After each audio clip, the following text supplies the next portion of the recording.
The focus on the FX3 of it all and the gear and the equipment is interesting to me because it's like the least interesting part of the film for me. There is no denying that Gareth Edwards' original sci-fi film, The Creator, is a visual masterpiece. It is easily one of the best looking films of the year, and much like Matt Reeves' The Batman, I think it demonstrates what's possible with cinematography when a filmmaker has a vision and commits to a distinct visual aesthetic. In this video, I want to break down why The Creator looks so good, and I had the honor of speaking with Oren Soffer, the co-DP of the film. Oren helped me understand what went into making this visual masterpiece, and how CGI and gear is only one part of a much bigger story to tell. This is the cinematography of The Creator.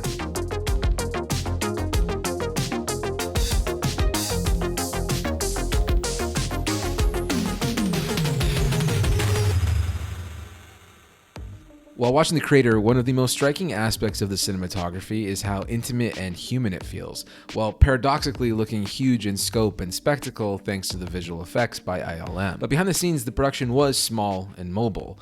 Gareth and the crew traveled to over 80 different locations, capturing actors and set pieces without the usage of green screen or built studio sets. This gives the entire film a grounded reality. If you stripped away the CGI, there's still a very real core in the frame. Now, to capture this real core, Gareth brought in Greig Fraser, whom he collaborated with on Rogue One. The two of them began the early stages of pre-production and planning until scheduling conflicts interfered with Dune 2. Stepping up to fill Fraser's shoes on set and bring his own level of expertise was Oren Soffer. Given that Gareth likes to operate his own camera, Oren essentially created free-flowing playgrounds on location for Gareth to move around and capture the world as he saw it, sometimes shooting 30-minute long takes. During the process of making the film, we didn't necessarily have a ton of direct conversations about film language, because I think that for Gareth, who was operating the camera, the film language part of it is instinctual. So he's reacting to, what's happening in front of the camera. He's reacting to what the actors are doing. He's reacting to what the location is providing in terms of geometry and shapes in the frame and composition and all of that. It's all intuitive and instinctual. Like that's what's guiding the framing decisions. The way we set up the project, like to have him operating a handheld gimbal and have that freedom, it was all set up to maximize that instinctive response. This freeform instinctual approach is a throwback to how Gareth started making movies. His first feature film, Monsters, has that same almost documentary-esque feel. In fact, if you hear Gareth talk about making Monsters, it's nearly the exact same approach they used to capture The Creator. As a filmmaker, what you're always striving to do is embed it in as much reality as possible. With Monsters, our goal was to create this world that felt very believable. And so with the digital technology becoming more and more powerful and, in a sense, more simple, you can approach a subject that is fantastic and shoot it in a way that it's all real, knowing that you can manipulate it in the computer to add all the elements you need. If all of that sounds familiar, it's because it's essentially the exact same approach they took for making The Creator. Small crew, small cameras, minimal setups, great locations, and insanely talented VFX people adding all of the sci-fi elements later in post. The Creator was made for $80 million, which may seem like a lot of money, and it is. But in comparison to other modern blockbusters, it really puts things in perspective, because the film looks far more expensive than it was. And right after this quick break, we're gonna chat more with Oren about the indie filmmaking techniques they used and the references they pulled to bring Gareth's vision to life.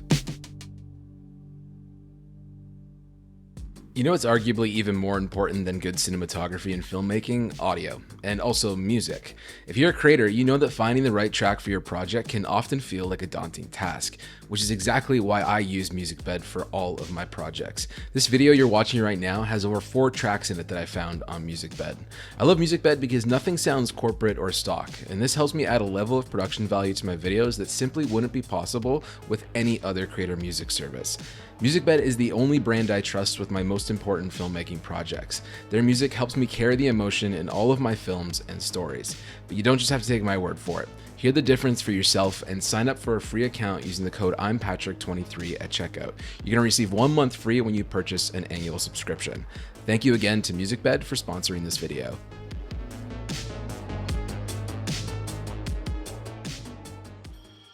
The Creator obviously owes a lot of its look to the VFX and CGI work by ILM, but you simply can't ignore the real things that occupy the frame.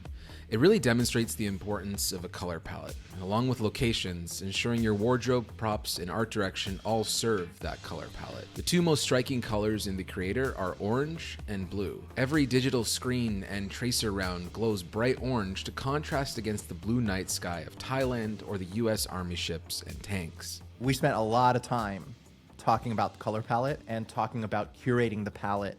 And the thing is when you're shooting a movie the way we shot it, it's a little bit different than, a traditional process where typically you have a costume designer and a production designer and you're looking at color swatches and you're looking at palettes because you're building everything. So you have full control over the palette.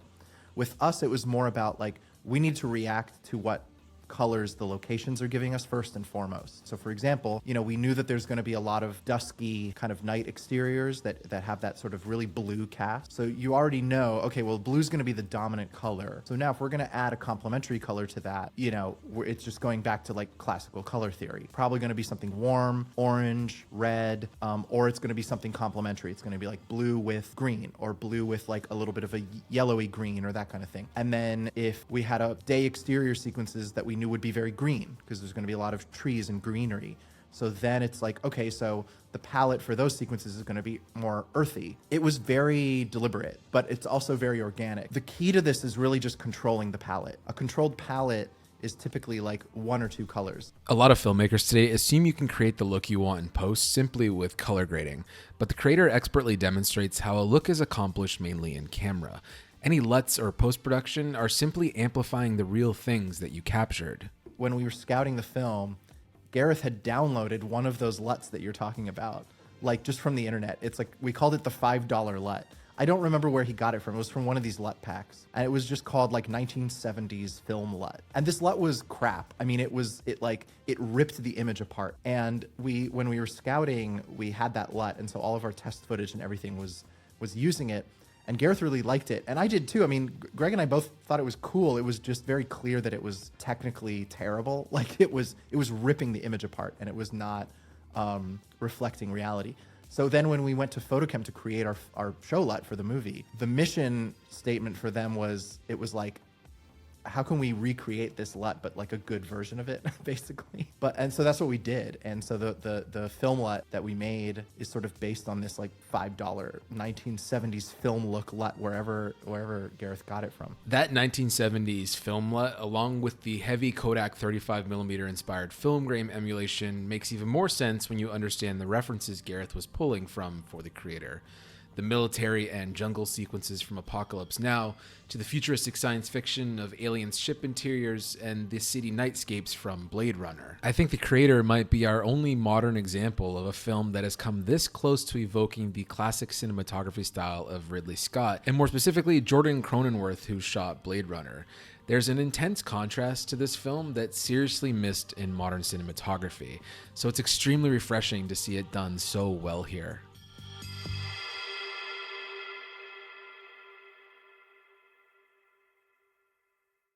Something that has consistently bothered me about current cinematography trends is often films and shows now are simply too lit. Earlier film technologies, with their inherent limitations, captured scenes with a certain graininess and shadow depth. I think Alien has the best blacks, the best shadows of any movie. It's perfect, and it is dark and inky black. It's a result of the film stock that they shot on. But actually, our LUT was based on that stock. Today's digital cameras, however, can shoot in near total darkness, and this can work in a filmmaker's favor, such as the case with The Creator and the SONY FX3. This camera can shoot at 12,800 ISO, essentially in moonlight. But Gareth, Greig, and Oren never sacrifice contrast for the sake of clarity. The Creator embraces darkness. It lets shadows be shadows, and bright lights can be bright. There isn't a muddiness or opaque gloss to the film. A scene would just feel a little overlit. And a lot of times the light that we were adding, our key light, which was almost always a Helios tube on a boom pole. If you see some of the behind the scenes footage, you can see our Best Electric Nancy just running around with that thing. So a lot of times, anytime we kind of move into a medium or a close-up, she's just off camera. But what we found is there's this razor's edge where it looks too lit on one side of it. It looks too perfect and too placed and too artificial. Like it looks like a source. It just looked like we put a light right there and gave them a nice key, and that's not what we wanted. So a lot of times what we would do, I mean, a trick that we found very early on in testing was that if you bounce that light, it looks better. Your brain automatically accepts it as opposed to doing it direct. So whenever possible, that boom pole actually was not directly lighting characters. It was pointed down like this. And the light is in a chimera, so it's flagged off of, the light source itself is flagged, but the light is then bouncing off of like the ground or a wall or like just the environment and like the props, and it is imbued with all the random little colors that are in there, like subtly, whatever it's bouncing off of. And the fall off is much nicer because it's not very sourcey. When you bounce it off of a wall or off the floor, like it spills all over the place and it kind of falls off to the sides. So then the light that's bounced just ends up feeling like really organic and natural, but still punchy enough to create that contrast, because we were always looking for that. We always tried to make sure that everybody had like some sort of key or edge or something that was separating them, because otherwise you just get that thing you were saying before where everything is like muddy and equally kind of exposed, and we didn't want that. It was this razor's edge of like if we didn't do enough, then something would look like that. Like it would look unlit to a fault. It wouldn't have that curated, like that kind of elevated cinematic look. It would just look sloppy. And we didn't want that either. We wanted the film to feel cinematic and immersive, but also naturalistic and motivated from the environments and believable. So it's a tough thing. It's like a very thin line. It's a very thin line. We would always say like something needs to look 85%. If it looks 95%, it's too good. It's too pretty, it's too perfect, it's too curated. But if something looks like 50 or 40%, then it just doesn't look good. And we don't want either one of those things. So the whole movie was just finding that line. That was the whole movie every day.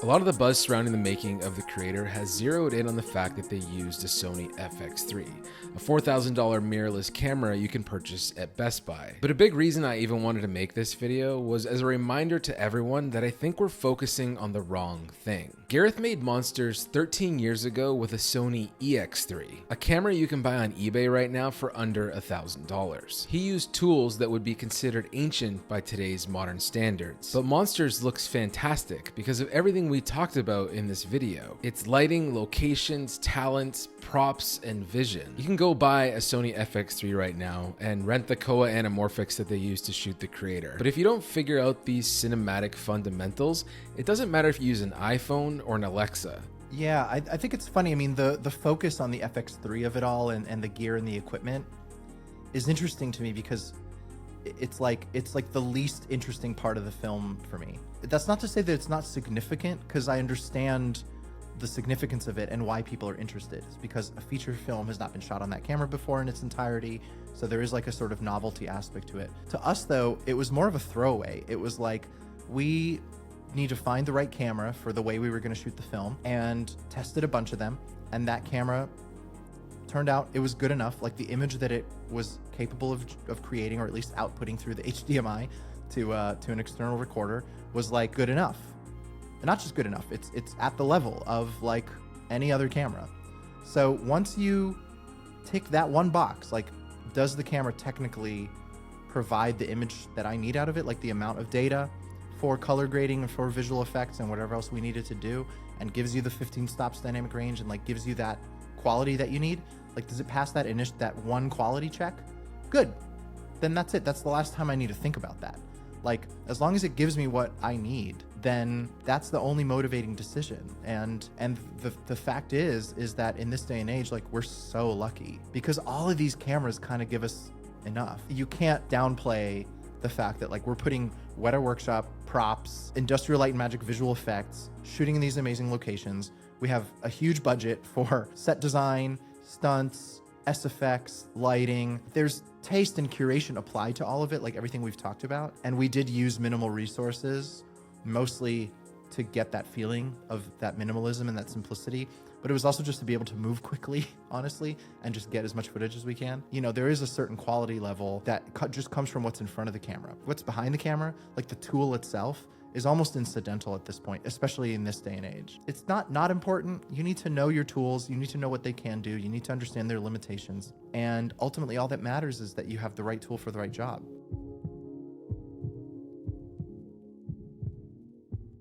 Something I've been thinking a lot about this year, particularly with my YouTube channel, is I got to start thinking less about the gear and the lenses that made a movie and more about the people and the thought and the intention that went into making a movie. And I get it. It's cool. It's awesome that you can go get an FX3 now and it shoots like an Alexa or whatever you want to call it. But this isn't a new idea. We've been able to make movies with consumer electronics for years now. But the wrong thing to take away from the creator is that I need to get an FX3 because it's at the quality level of a camera that can shoot a blockbuster.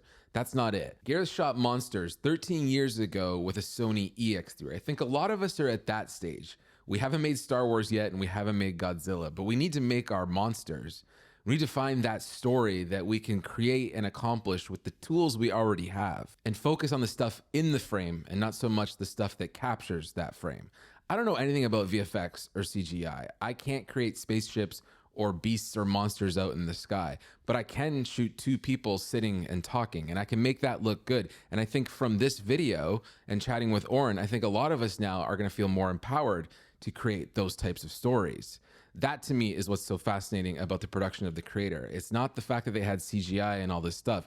It's that even underneath all of that, underneath that shine and that layer of CGI and industrial light and magic, there's still a really beautiful film. But don't get it twisted. The Creator looks exceptionally well because of the budget and because of the talent and because of the stuff inside that frame that a lot of us don't still have access to. So don't run and buy an FX3 or get a Koa anamorphic and expect your work to look like The Creator. Grab the stuff you already have and apply the fundamentals that Oren taught us today, and you might have something close, and you might get better and better, and you might one day have something and have the resources of making something like The Creator. Less buying stuff, more learning stuff. That is going to be the ethos for this channel moving forward. And I'm so glad a film like The Creator now exists that we can use as this benchmark of what is possible when you just put your mind to something and you have a clear vision and an aesthetic that you want to accomplish. Shout out to Oren Soffer for coming on the channel. It was an invaluable experience for myself, and I hope all of you to learn from him and the behind the scenes of making this movie. If you have any questions for myself or Oren, maybe he'll pop up in the comments. Otherwise, my name is Patrick, and I hope you enjoyed this video, and you will see or hear me next time I feel like making a video. Cheers.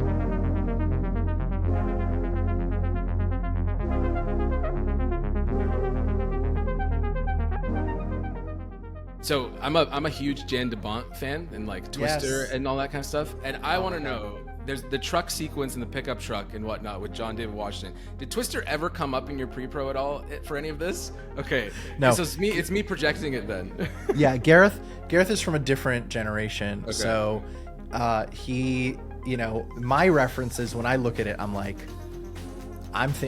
ooh, Jurassic Park. Totally. Twister. Yeah. The Rock. Yeah. All that stuff's in there for me. Starship Troopers. Yeah. But those movies are Gareth is more in the 70s and 80s. And to be honest, like thinking about Oppenheimer and stuff, like there's something about filmmaking when it is imperfect, like you said, that I think it makes it better.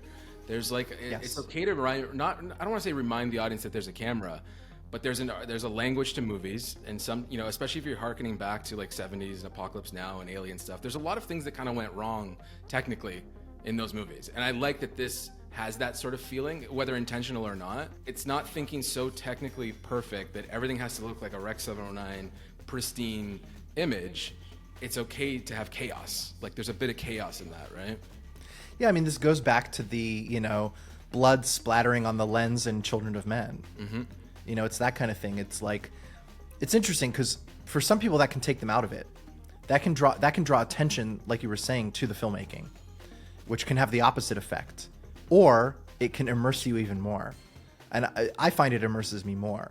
I mean, we were talking about the Batman before, such a great example. Like the optics in that film, the lensing is so messed up, like it's so quote unquote flawed that for some people that kind of thing could take them out. But for others, myself included, and I think you, that actually has the opposite effect. It brings you in because what it does is it shapes the image in a way that like focuses where you're looking, and it creates something that's a little bit more painterly. It's like the way painters used to work, to draw your eye to certain things. And actually, for us, this is something Gareth and I talked about, because we shot all on pretty much one lens, and it was also kind of like a fucked up 70s anamorphic Koa, like I mentioned before. And it's very flawed. Like, it has that kind of blur on the top and bottom, and it has this natural vignette. And what we had talked about was like, what's so great about that is, to me, it actually replicates human vision more accurately than a clean lens, because human vision works in a similar way. Human vision is like, we focus on what's right, what we're looking at, and then everything else is this blur in our periphery. You know, human vision does not look like a master prime. Like, we're not seeing sharp focus from edge to edge, and we're not seeing crisp detail. We see crisp detail in the center of our vision, what we're just looking at, and then everything else kind of falls off. And so actually this type of anamorphic lensing like replicates that even more. And so for me is more immersive. You know, even though some people would say, well, don't the flaws like take you out of it? Doesn't the patina, you know, the edge of the blur and all the technical flaws like take you out of it? I think no. I think it doesn't. I think the same applies to the rest of the filmmaking, the lighting approach, the camera operating, which was sort of intentionally rough and tumble. Like, we didn't stabilize. A lot of push-ins have this kind of rough, bumpy nature to them when you're pushing in really fast on slightly uneven ground. And we were like, we love that. Because that's like what dolly shots look like in those 70s movies, is they have that like imperfection, and we just find it more immersive. It doesn't take you out of it. It's the opposite. It's the complete opposite. So some of that stuff is intentional, like obviously the film grain we added, and some of it is unintentional, but it's intentionally unintentional, if that makes sense. Like, it's all designed to create opportunities for those kinds of unintentional accidents to happen. And then it's just about like letting them happen and then embracing them and then putting them in the edit. That's like the whole movie. That's the whole ethos of that approach. And the end goal ultimately is just to create something believable and like something immersive. That's really it. It's very simple. It's just, we want to create a world that feels lived in and believable and immersive. That's it. That's the motivation for all of this. And hopefully it works. It works. That's our only hope. Yeah. Yeah.